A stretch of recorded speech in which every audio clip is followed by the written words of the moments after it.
सब दोस्तों को मेरी तरफों अस्सलाम वालेकुम जी।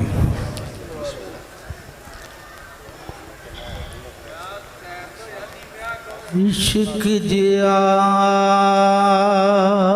ठगबाज न कोई, जेड़ा मल मल बेंदाई माड़ी, ना सौंदा ना सौवण देंदा,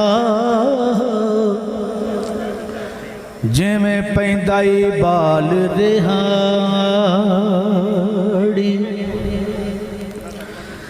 ते पोमाद विच मंगे खरबूजा मैं किथों पुकावा वाड़ी, लानत बेज फरीद ना ते जिन्ना ला के तोड़ न चाड़ी।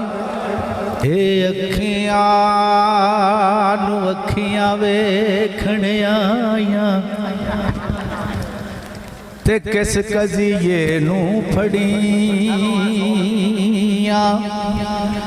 पानी दे विच जाल जिना दे, ओ फिर भी आखण सड़ियां।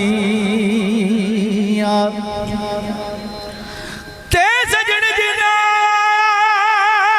दनत परदेसी, पिया राय उडीकण खड़ियां, गुलाम फरीद ओ सड़ जाने अखियां, जड़ियां लगियां तोड़ न चढ़ियां।